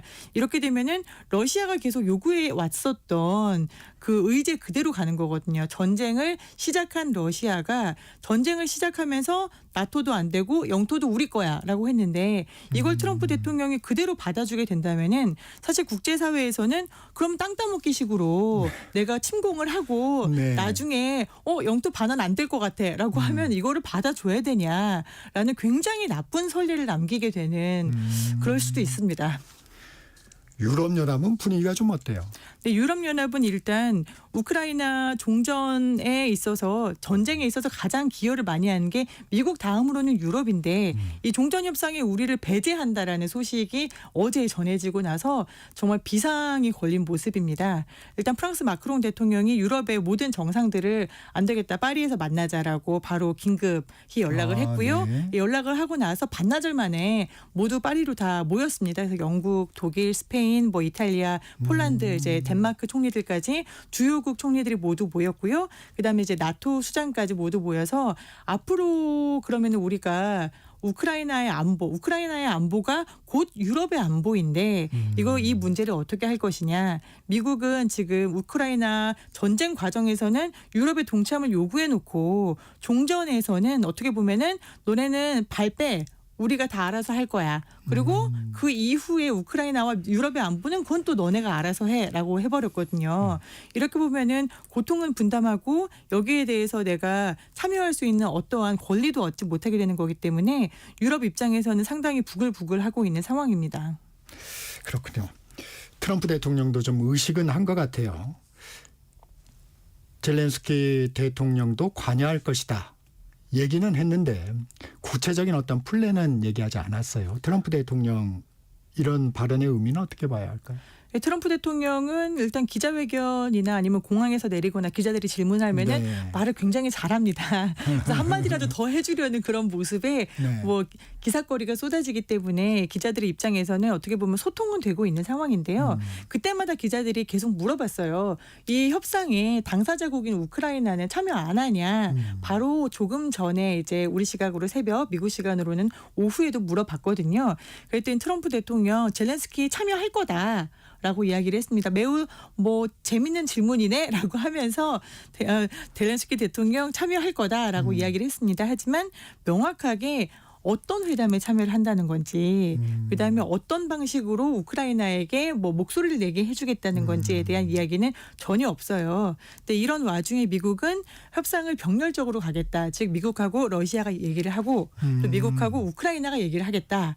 이제 양쪽에서 내가 얘기를 듣고 여기에 대해서 중간에서 한번 퍼즐을 맞춰볼게라는 입장이거든요. 하지만 우리도 이제 전쟁을 겪었고 여러 회담에서 우리가 목소리를 제대로 내지 못했던 역사들이 있다 보니까 우크라이나 입장에서는 내 전쟁에 내가 끼지 못하는 회담이 말이 되는가에 그렇죠. 대한 반발은 계속 나오고 있습니다. 네, 화제를 좀 바꿔보겠습니다. 일제강점기의 시인이자 독립운동가였죠. 윤동주 시인에 대해서 일본 교토에 있는 도시샤 대학이 명예박사학위를 수여했다고요? 네, 윤동주 시인은 우리나라 사람들이 가장 좋아하는 시인으로 꼽히는 대표적인 네. 시인이죠. 네, 1945년 2월 16일 윤동주 시인이 옥사를 했습니다. 80주기인데요.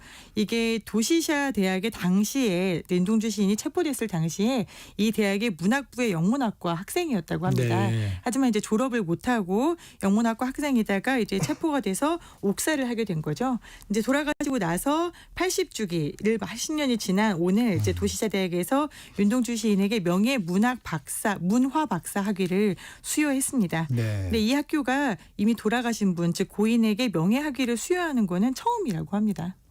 굉장히 이례적인 일을 한 거군요. 그 학교에는 윤동주 시인의 시비도 있다면서요. 네, 여기에 시비가 단정하게 이렇게 적혀 있는데요. 정말 서시 우리가 하늘을 우러러 한 점 부끄러움이 없기를 잎새 있는 바람에도 나는 괴로워했다라는 그 서시가 네. 전문이 이렇게 적혀져 있어서 일본 교토를 방문하시는 분이라면은 도시샤 대학에 한번 들러서 사진도 한번 찍으시고 윤동주 시인의 시도 한번 읽어보시면 좋을 것 같습니다. 일본 도시샤대 이런 결정에는 미안한 마음이 담겼다는데 어떤 내용입니까? 네, 이 대학의 이타가키 류타 사회학부 교수가 재학 중에 체포돼서 숨졌던 윤 시인을 당시에 대학 측이 지켜주지 못한 데에 대한 미안함이 담긴 어떤 특별한 결정이다라고 얘기를 했다고 해요. 지금 올해가 한일 국교 정상화 60주년이거든요. 네. 사실 어떻게 보면은 뜻깊은 해인데 이 시인의 정신을 되새기면서 일본에서 지금까지도 뭐 사실 과거사 그다음에 화해 관련해서는 우리가 여러 가지 논쟁들도 있고 네. 또 사그라들지 않은 감정들도 있는데 이제 앞을 보면서 한일 우호를 위해서 더욱 노력하겠다라는 그런 이야기들도 했습니다. 네, 오늘 여기까지 듣겠습니다. 지금까지 KBS 국제부 김양순 기자였습니다. 고맙습니다. 네, 감사합니다. 정격 시사 듣고 계신 지금 시각 8시 43분입니다. 이 시각 교통정보입니다. 현재 수도권 제일순환고속도로 판교에서 일산 쪽은 장수에서 서운 분기점까지 주춤합니다. 이후에는 김포요금소에서 자유로까지 막히고요. 중부 내륙고속도로 창원 쪽 감곡 부근인 중원터널에서 3km가량 정체가 극심합니다. 2, 3차로 막고 고장난 대형 화물차를 처리하고 있습니다. 영동고속도로 강릉 방향은 서창에서 월곶, 더 가서는 반월터널에서 부곡까지 밀리고요. 용인부터 양지터널까지도 답답합니다. 서울 시내 올림픽대로 하남 방향으로 행주대교에서 한강대교까지 막히고요. 다시 반포대교에서 성수대교까지도 정체입니다. 더 가서는 암사대교 부근 3차로에 고장난 차 멈춰 있습니다. 차선 변경 잘하시고요. 강변북로 구리 쪽은 행주대교에서 동작대교까지 쭉 막혀서 1시간 이상 필요합니다. KBS 교통정보센터에서 임초희였습니다.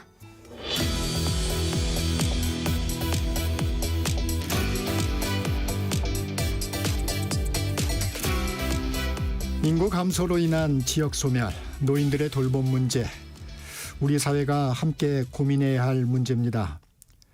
노인들이 돌봄 문제와 관련해서 겪고 있는 어려움은 무엇인지 KBS 시사 프로그램 더보다에서 이 문제 심층 취재한 강병수 기자와 함께 얘기 나눠보겠습니다. 강 기자 안녕하세요. 안녕하세요. 인구 감소 지역의 노인 돌봄에 대한 논의. 네. 지금 이 시점에 왜 절실하게 필요한 건가요? 우리나라 같은 경우는 이미 노인 인구가 1,000만 명을 넘어섰거든요. 속도가 굉장히 유례없이 빠른 초고령화 사회를 맞이하게 된 반면에 이제 OECD 회원국 중에서 뭐 노인 빈곤율 또 자살률은 1위라는 불명예는 함께 갖고 있는 그렇죠. 그런 상황입니다. 게다가 이 인구 감소 지역 같은 경우는 인구가 감소함에 따라서 이 돌봄 서비스를 받을 수 있는 제도적 기반도 인구가 줄어드니까 함께 줄어들면서 아하. 이 지역에 사는 노인분들은 더욱더 고립된 그런 상황이라고 이야기를 좀 들었어요. 그래서 과연 이 지역에 사는 노인분들이 실제로 겪고 있는 문제는 무엇일지, 그런데 반면에 또 이 지역에 살고 있는 노인분들은 대부분이 이제 뭐 경제적 또 정서적인 이유로 본인이 살던 곳에서 계속 살면서 이제 여생을 마무리하고 싶어 하시는 그러고 싶어 하시죠. 네, 그런 경우가 대부분이거든요. 그래서 이런 과연 상황은 좀 타개해 볼 수 있을 만한 것인지, 문제점은 무엇일지 이런 거 한번 좀 살펴보고 싶어가지고 현장에 한번 다녀와 봤습니다. 아, 그랬군요. 자, 노인분들 인터뷰를 많이 했을 텐데 네. 현장에서 확인한 실태는 좀 어땠습니까? 한 3가지 정도로 좀 정리해 볼 수 있을 것 같습니다. 이제 말 그대로 의료 사막, 교통 사막, 그다음에 식품 사막 이렇게 표현을 좀 할 수 있을 것 같은데요. 그러니까 갈 수 있는 병원도 부족하고 몸이 불편한데 탈 수 있는 교통 수단도 부족하고, 그러다 보니까 신선하게 먹을 수 있는 좋은 식단들, 식재료를 구할 수 있는 환경도 어려워지고, 이 3가지가 결합되다 보니까 노인들의 어떤 인간답게 살아갈 권리마저 좀 위협하고 있는 거 아니냐, 이렇게 전문가들이 이야기할 정도인데요. 네. 저희가 한번 다녀와 봤던 곳은 이제 경북 영양군이었습니다. 네. 그곳에 이제 인구가 15,000명, 우리나라에서 이제 울릉도를 제외하고 인구가 가장 적은 지역인데 갈수록 매해 사람이 줄어들고 있는 대표적인 인구 감소 지역이에요. 그래서 저희가 거기에 있는 그 할머니와 한 이틀 정도를 함께 생활하면서 좀 어떤 어려움들이 있을지를 네. 쭉 찾아봤는데, 대표적으로 볼 수 있는 게 교통이 너무 어렵더라고요. 할머니가 뭐 정말로 그냥 그날 저녁에 된장찌개를 갑자기 좀 드시고 싶으셔서 두부, 뭐 우유 이런 거 그냥 네. 간단한 식재료를 사려고 해도 할머니가 계신 곳에서 한 20분 정도 떨어진 그 마트를 가려고 하는데 거기까지 가는 버스가 하루에 3대밖에 없는 거예요. 7시, 11시, 5시. 시간을 잘 맞춰야 네. 되는군요. 그러니까 11시에 한번 갔다가 그 3개를 그냥 사올 뿐인 건데 5시까지 있어야 되는데 지금같이 요즘같이 추운 날씨에는 마땅히 어디에 한 4-5시간을 시간을 보낼 곳도 없고, 그러다 보니까 그냥 생각이 들 때가도 그냥 나는 안 가겠다 하고서는 안 가시는 경우가 대부분이고, 몸이 불편하니까 이런 경우가 더 커지고, 그러다 보니까 마을에 약간 비공식 운전기사 같은 분이 있으셔서 이분이 그 필요하신 분들 한 3-4분을 한 번에 태우고 운전을 해서 가세요. 네. 이분도 이제 연세가 86살이시더라고요. 그러니까 이게 참 어려운 그런 상황들이 반복되고 있는 거고, 또 한 가지는 이제 병원이었거든요. 저희가 영양군에 이제 응급실을 갖춘 병원이 한 곳밖에 없는데 거기에 아무래도 19년째 그런 부분이 어렵겠죠. 네, 19년째 이제 진료하고 있는 분 그 원장님하고 좀 이야기를 해봤더니 원장님이 하시는 말씀이 본인은 본인이 아파도 쉴 수가 없다. 이 병원이 여기가 문을 닫으면 하루에도 정말 이제 수십 명씩 오는데 이분들을 다 치료를 할 수 없기 때문에 아파도 쉴 수가 없고, 일단 그리고 조금이라도 좀 심정지 같은 응급 환자 같은 경우는 응급실 있더라도 대처가 안 되니까 80km를 달려가야 되는데 네. 그 중간에 이제 좀 안 좋은 일이 생기는 경우도 있고 하니까 그런 게 너무 안타깝다, 이런 얘기를 좀 많이 하시더라고요. 네. TV 프로그램 같은 거 보면 그래서 막 마을 이장이 뭐 대신 장을 봐주든가 뭐 맞습니다. 이런 것들이 많이 보이더라고요. 맞습니다. 실질적으로. 네. 아무래도 그 대도시와 떨어진 지역이다 보니까 의료 인력 시설 지금 부족하다는 얘기 해주셨는데 네. 방문 진료 필요성이 좀 있다는 부분을 좀 지적하고 있어요. 그러면 지방의 의료 시설은 좀 어떻게 되는 건가요, 지금? 네. 사실 지방에는 아까 말씀드린 것처럼 이제 1차 의료기관들 우리가 말하는 이른바 이제 동네 의원이라고 그러죠. 동네 의원들마저도 지금 굉장히 다 사라지고 있는 상황이거든요. 그래서 그나마 보건소가 좀 잘 있고 여기가 잘 돌아가는 지역은 그나마 다행인데 네. 이것마저 안 돌아가는 지역은 정말 노인분들이 이제 아파도 정말로 뭐 너무 아플 정도가 아니면 그냥 약 같은 거를 먹으면서 버티는 실정인데 전문가들 이야기로는 이 노인분들의 건강을 위협하는 가장 큰 요소 중에 하나가 이제 아무 약이나 그때그때마다 드시는데 이게 약제 간 충돌이라고 해서 약끼리 서로 이렇게 부작용을 일으키는 바람에 건강이 확 안 좋아지시는 그런 경우도 굉장히 많다고 하더라고요. 그런 측면에서도 이 노인분들의 건강을 조금씩 꾸준히 관리하는 이른바 동네 주치 같은 그 의료진이 좀 필요하다 이런 의견이 대두되고 있는데 그걸 해결할 수 있는 방법 중에 하나로 제기되는 게 이 방문 진료입니다. 근데 우리나라 같은 경우는 방문 진료가 현재 이제 의료법상에서는 거의 제대로 된 법적 근거도 없고 아 그렇습니까? 네, 또 이제 워낙 수가도 낮기 때문에 사실상 일부 지역만 시범 사업 형태로 접할 수 있는 거고 나머지 분들은 이제 거의 이거를 접하기가 어려운 상황이거든요. 그렇다 보니까 뭐 대학에서도 방문 진료와 관한 교육은 거의 이루어지지 않고 있는 실정이고요. 근데 제가 찾아보니까 반면에 이제 고령화 사회를 우리보다 훨씬 빨리 맞이했던 일본 네. 같은 경우에는 92년부터 의료법 개정에 나서서 방문 진료를 좀 적극 활성화시키고 있더라고요. 그래서 방문 진료만 전문적으로 하는 병원도 있고 또 카카리치케 의사라고 그래가지고 아까 말씀드렸던 이른바 이제 동네 주치인 거죠. 이분들은 돌아다니시면서 각각의 이제 그 노인분들이 어떤 질병을 갖고 있고 말상대도 해드리면서 이게 크게 뭔가를 막 큰 수술을 한다거나 이런 게 아니라 평소의 대화를 통해서 이분들의 건강 상태를 관리해주는 그런 역할을 하는 건데 사실 이런 거를 이 동네 의사들이 제일 잘할 수 있는 부분인 거잖아요. 이런 맥락에서도 한번 방문 진료가 지금처럼 인구 감소 지역의 병원이 사라지면 그거에 대체가 될 수 있지 않을까라는 의견이 이제 전문가 집단을 중심으로 해가지고 대두되고 있는 그런 상황입니다. 의료 인력과 시설을 확보할 수 없다면 네. 방문 진료라는 형태를 통해서 좀 대안을 마련하자 이런 의견이시군요. 맞습니다. 이게 아까 말씀드린 것처럼 우리가 맡고 있는 초고령화 사회는 워낙 유례가 없고 사실 어떤 면에서는 우리 사회는 그거에 대한 준비를 못하고 있는 부분도 분명히 있었기 때문에 현재 상황을 어떻게 해결해 나갈지에 대한 고민들이 좀 필요해 부분인 거죠. 네. 지난해 국회에서 통합돌봄지원법이 통과됐다는데 네. 이게 좀 실효성 있는 내용을 담고 있나요?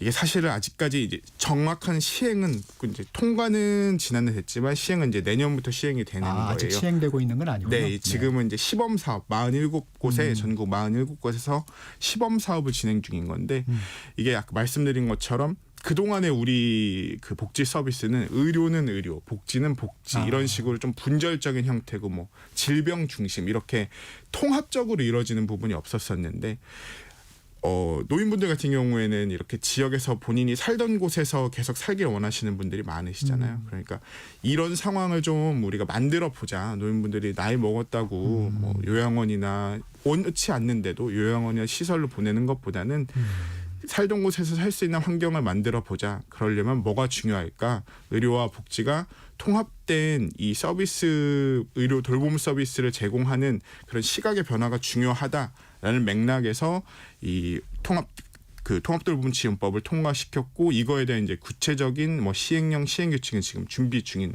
상태이고요. 시범 사업을 하고 있다고 그랬는데 네. 그러면 실질적으로 노령층들이 크게 만족하고 있나요?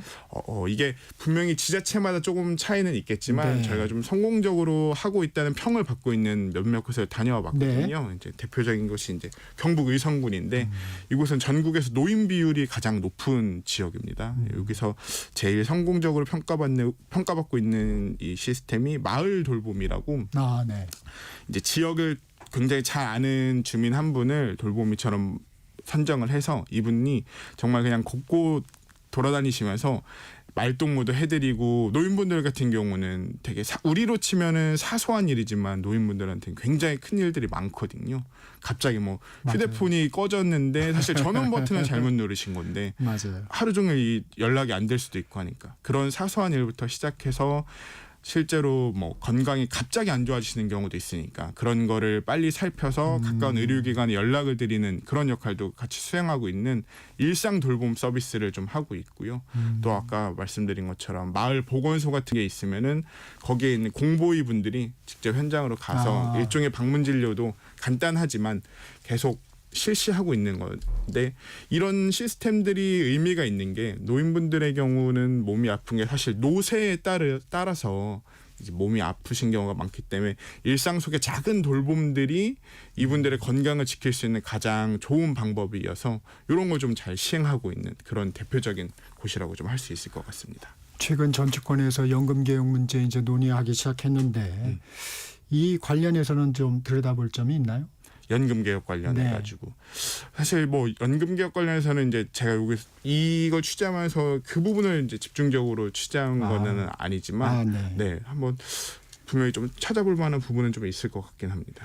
네, 이 마지막으로 사회가 지역 소멸과 맞물린 이 노인 돌봄 문제 관심을 쏟아야 하는 이유 뭐라고 생각하십니까?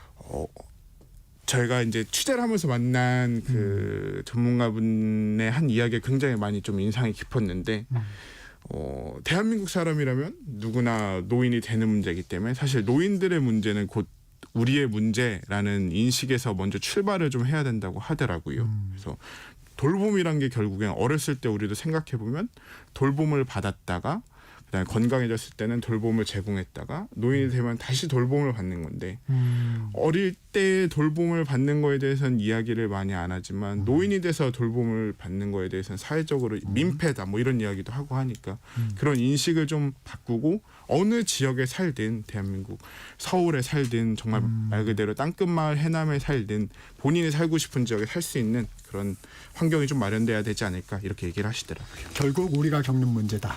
이런 말씀이시군요. 맞습니다. 네, 오늘 여기까지 듣겠습니다. KBS 강병수 기자였습니다. 고맙습니다. 고맙습니다. 2월 18일 화요일 정격시사 오늘은 여기까지입니다. 진행의 KBS 기자 정창준이었습니다. 내일 아침 7시 20분에 다시 돌아오겠습니다. 여러분 감사합니다.